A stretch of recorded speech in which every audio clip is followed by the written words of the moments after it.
and welcome to Behind the Gavel. I'm Lori Jennings, Public Information Officer for Lower Merion Township, and I'm joined as always by Board of Commissioners President Dan Bernheim. Dan, thanks for being with me today. Well, Lori, it's always a pleasure, and although I was asked not to mention it, we are here filming this the day after of that wonderful Monday night game of the Eagles in Dallas, but this will be airing, and at that time the Eagles will already have beaten Kansas City, so this is a good thing. And welcome back.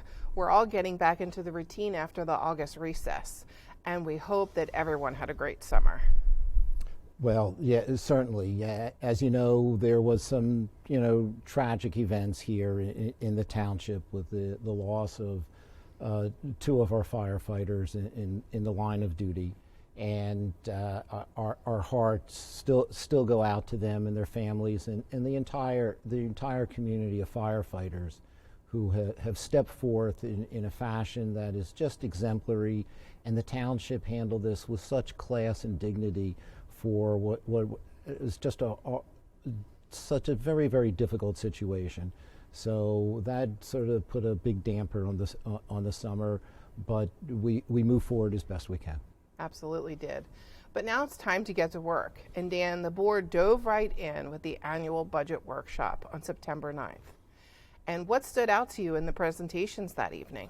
Yeah, we jumped out of the gate pretty quickly, and on an annual basis, as we go through several steps before we pass our budget at the end of the year, one is a workshop where we get feedback from all of the department heads as to what they believe they need in the year upcoming. And so the first thing to stand out is really hats off to our manager, our assistant manager, our CFO, and all the department heads, because they put together some materials for all of us to review during our break and get ready for this budget workshop, and it was really extraordinarily well done. So the other items which then stood out was that, we find ourselves at this time probably in better position than we anticipated given the pandemic. We were unsure of how that would influence our revenue stream. And things have worked out a little bit better than we thought. Our real estate revenues for those taxes have been coming in regularly without missing a heartbeat. Those who thought the transfer tax would be down drastically, not the case. Although the inventory is light, the prices are ridiculously high, but that impacts in a positive way the transfer tax. And the business privilege tax has worked out fairly well, better than expected. A lot of that was some of the PPP funding that some of the businesses had to help them along. So on the plus side of revenue, it was better than anticipated. And the expense side, we were extraordinarily well prepared and dialed back and cut expenses. So the net puts us in a pretty strong position. The other thing, which I know we're going to discuss a drop more, is the American Rescue Plan. So Lower Merion will receive about $25 million. We have 11.7 of it now, and there are certain requirements that we have to meet. We'll set up a special fund, meaning a special account, so we'll know where the money is going and be able to see it. And we have a process that we're putting in place in order to figure out how to appropriately apply those funds. So what a nice problem to have. Hey, you got $25 million, do something with it. So those were what we'll call the highlights of the budget workshop. Sounds good. There were a number of personnel-related requests in the fire department, parks and recreation, and of course the police department. And how did the board respond to those? So in the fire department, our chief fire officer, Chaz McGarvey, has asked year after year for a deputy. And this year he may catch people's attention a little bit more as a result of what went on. That's just a reality. But what he's been looking to do is to find somebody who can help with command on fire scenes, to assist in fire inspections which need to be done. And there's been a subcommittee of the chief of each of the fire stations and presidents to form for a program of the future of the fire service. And there'll be certain things once that's implemented, and I hope that occurs before year end, and that this would be an individual that would fulfill, some of those roles. There are also, as you mentioned, other positions, the Parks and Recreation, which was interesting in that presentation. They said dial back one, that for 18 months there's been a park maintenancer number one who has a position that's not been filled, then presented to us that we don't need that. But what we were asked to do was consider increasing for the part-time employees, for example, the pay that those who service the pools and are on duty then, because it's very hard for us to compete. So we're going to be taking a look at that. And the last request was from the Building and Planning Department, where they wanted a senior planner, which had been a position that was filled and then has been sitting vacant for a while. Given all that we still have to do with zoning code related materials, I think the board will be on board with doing that. And then the other request was for a health and zoning inspector to increase those hours from 37 and a half to 40 hours a week. Given the number of code violations that our residents report and want us to get people out there, I suspect the board will also endorse that. That sounds great. And the other variable, of course, is the American Rescue Plan funding. Is it fair to say that the finance team is still reviewing all the categories and rules that will come with the funding? Yeah, the Treasury Department put out regulations that one needs to follow. So there are certain things that we're able to do, and there are categories for which we can apply the funds, be it public health, small businesses, some of the essential workers, some government services, and then water, sewer, and bandwidth infrastructure are probably the highlighted headings. So we set up a process whereby each of the commissioners will submit to our finance committee their wish list. What do they think that, or how do they think the funds ought to apply? The finance committee will vet it. Every single proposal will get equal consideration, but they will organize and present it back after dealing with our manager and CFO. So we're in the process of doing that, and then we'll make some decisions as to how we're going to go ahead and apply the funds. I think the key thing is for my colleagues to recognize that we want to make sure that what we're doing has some long-term benefit, because it's going to be our children and our children's children that are going to pay for this, so they might as well get the upside for some infrastructure things. So I'll take the privilege of having the opportunity of the camera and being with you. So one of the items that I want to submit for consideration that we've talked about before is the acquisition through a lease of the area by Norfolk Southern down along the river, where we could take that and turn it into an amenity, potential skate park, include the trail up to the Kinwood Trail, but there's some design costs and other costs that are involved in it. What a great, in my view, opportunity we have to have some funds to put that into that project, which would have long-term benefit for many members of the community, and I'm sure my colleagues will all have some other interesting things that they want us to consider. So is there anything further on the budget before we move on? Well, I think that where we take a look as to where we are now, our current fund balance as we project out, and we don't know yet, is pretty strong.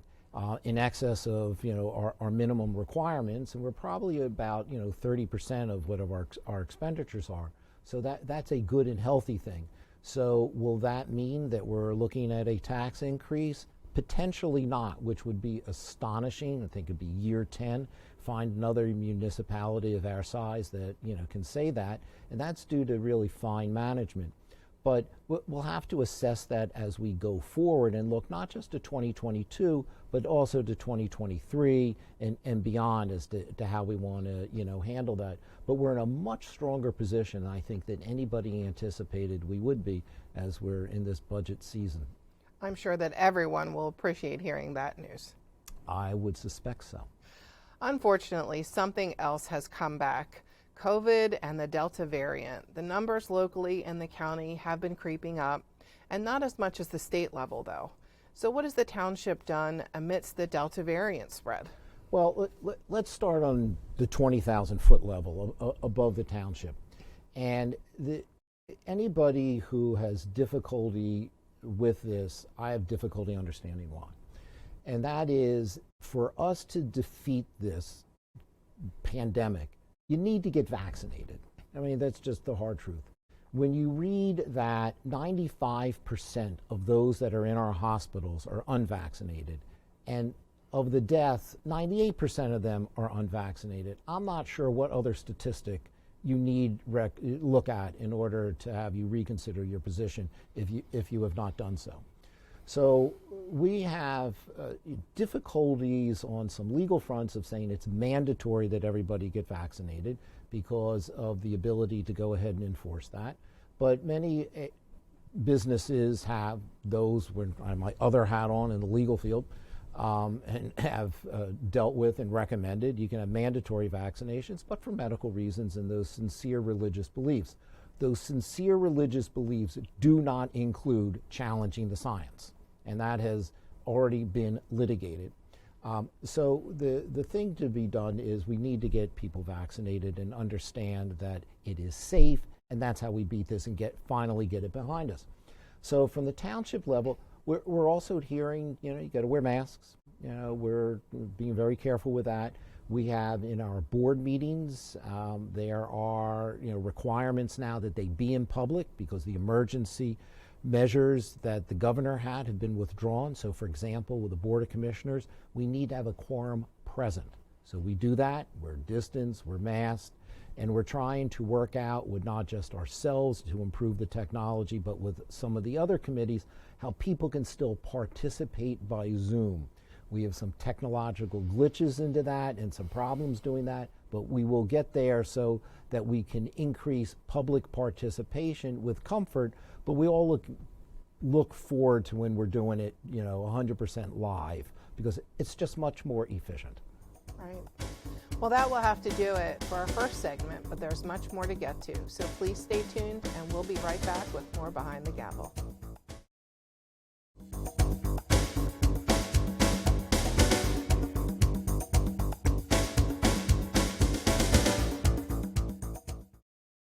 Welcome back to Behind the Gavel. I'm Lori Jennings, here with Board President Dan Bernheim. Dan, thanks again for being here with me today. And once again, always my pleasure, Lori. We touched on this briefly earlier in the show, but thought it would be good to go in a little bit more detail about police recruitment and how the police department is currently down 11 sworn officer positions, and another 10 officers will be eligible for retirement in 2022. Yeah, this is an issue that's been before the board before, and it's coming before the board again. So there's a process by which police officers are hired. And in short version, there's an act, I think it's Act 120, which requires a civil service test and certain certifications, and that anybody applying has got to meet a particular metric in order to go forward. And then they go to the police academy for a fairly, extensive period of time of training. And then the next process would be, hiring. But in between there, the Board of Commissioners has to authorize how many positions will be offered. And we are at 136 officers is what we have as our current number, but that still allows the board from time to time to decide how many additional officers to get. So if we dial back, about 6 months ago or so, there were at one point 14 candidates, and the board was debating how many should we authorize. And since it was public, I disagreed with my colleagues and wanted them to authorize no less than 8, because we were down at the time, I think it was 11. And they wanted to do less. My concern was, as you go through this process, people will naturally, fall out. Plus, we can make an offer to somebody and they may say, well, thank you very much, I'm going elsewhere. So the decision was to authorize only 6. And those 6 are, to come on board. But as you indicated, we're down, nevertheless, 10. We have other people that are up for retirement. If somebody gets COVID, they're out for a period of time. So it shortens the number of police officers that we have from the 136 number, and that number has not been decreased, albeit there are some of my colleagues that wanted to take a hard look at that. In order to get new officers, we then have to have people go through the civil service test and everything else, and even if it's done at breakneck speed for them to be authorized, the next program isn't until I think sometime in the several months from now. We wouldn't get anybody on board until spring of 2022, and we still wonder how many are going to retire or what other issues are out there. And there's nothing we can do to speed that process, but need to make sure that we need to have the right number of police officers on our force. Absolutely. So can you explain how the township hires police officers? Yeah, as I said, they've got to go through that civil service examination, and then there is vetting of the officers. There's testing, interviews, and everything that one would think in a normal job situation. It's a little bit more intense here. You don't want to have somebody slip through the cracks that doesn't have those high qualifications that we demand of our police officers. We are extraordinarily lucky. We have an absolute first-rate group of individuals that serve on our police force. I think that we are truly the envy of others. I indicated before, people may say, oh, gee, I don't want to go to Lower Merion, I'll go elsewhere. That would be a mistaken judgment. We are just a fine community, and we want to make sure that people are going to live up to that standard, and they are very, very highly vetted. So that process takes time.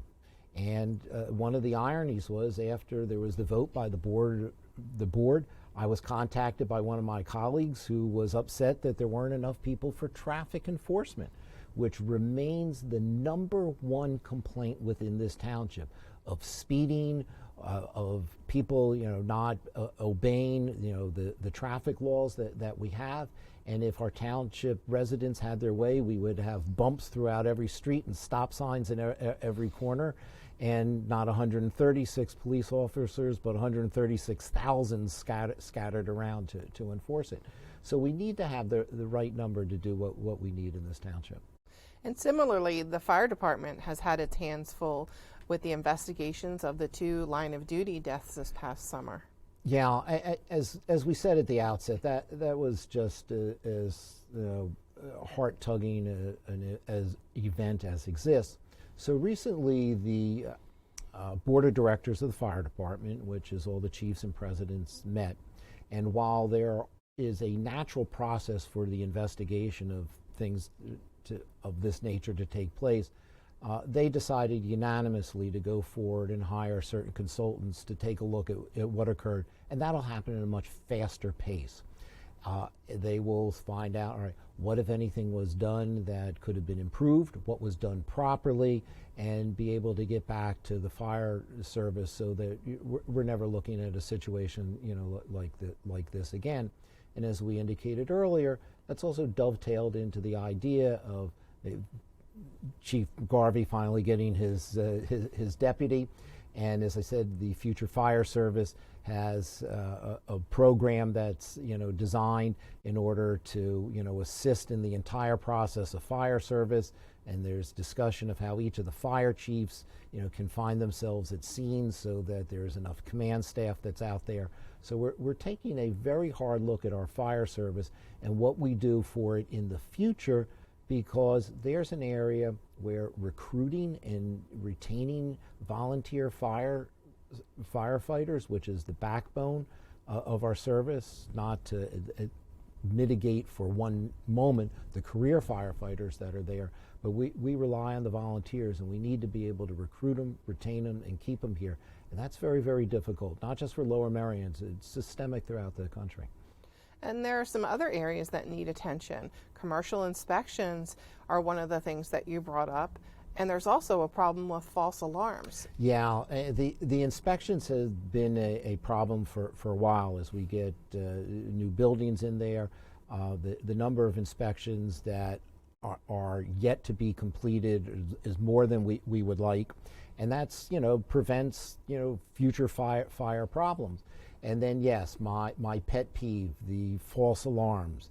If there are 2,000 alarms a year, there's been no less than 1,000 are false. And we passed ordinances to put some economic persuasions upon fire service companies and contractors. But the unfortunate reality is that has not moved the needle at all. And the old saying was, Smokey the Bear, only you can prevent, forest fires. Well, only we can prevent the false alarms. We need to really do something about it. It is so taxing on our fire service of having people have to jump and run, leave their jobs and their families and go out on calls, which really are unnecessary. So we're still looking on ways to try to cut that back, but it is dependent upon all of us to make sure our alarms are in proper order and things of that nature.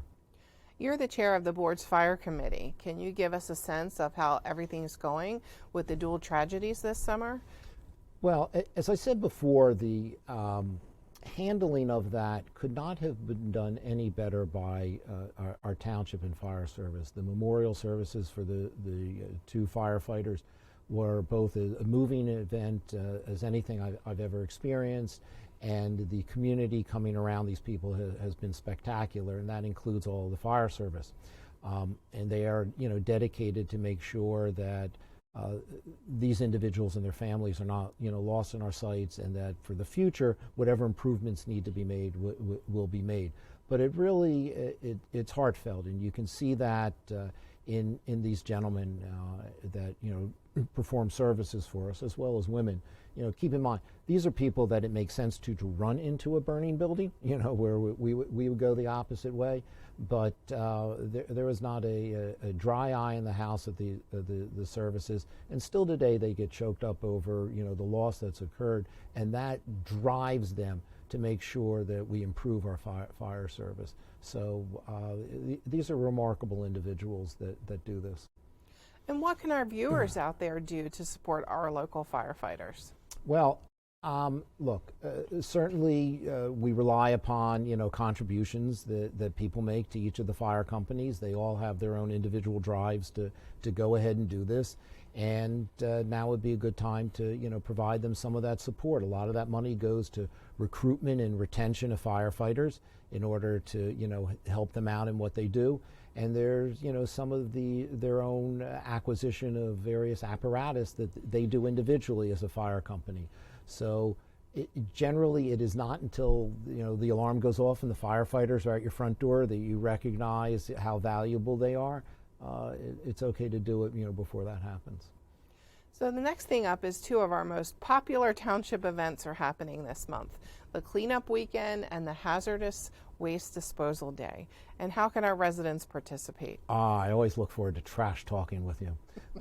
So yeah, we've got the Cleanup and Hazardous Waste Disposal Day, where we're able to get rid of certain items. I think it's October 9th and 10th at the Gavel complex. So you gotta be careful. There'll be masks and social distancing. We're going to have all of those protocols in place. But you get rid of some of your unwanted refuse and recyclables and some of those household appliances that have been hanging around and are otherwise antiques that we can get rid of. When you go, you need to have proof of residency so that we don't have many people who are coming from out of town to get rid of some of their junk. Hazardous waste, I think is October 24. And again, that'll be from 9 to 3 at the Gavel Complex Center. And here, this is for stuff that, some of those automotive products, some of the motor oil and brake fluids and the things that, those of us who like to say that we can tinker with our cars and change by ourselves, we can get rid of some of that. Some of those household products that have been sitting under the sink unused, cleansers and dry cleaning fluids and things of that nature, and those paint products that have now been sitting there since you never did the painting that you bought the paint for, but the can's there for a couple years. Can you get rid of that? And a bunch of those other items. This is now the time to go ahead and do that, and it really is a good environmentally safe way to dispose of these products. Well, we're out of time for this edition of Behind the Gavel. Thank you, Dan, for being here today. And thank you, Lower Merion, for watching. I'm Lori Jennings, and we'll see you next time. Have a great day.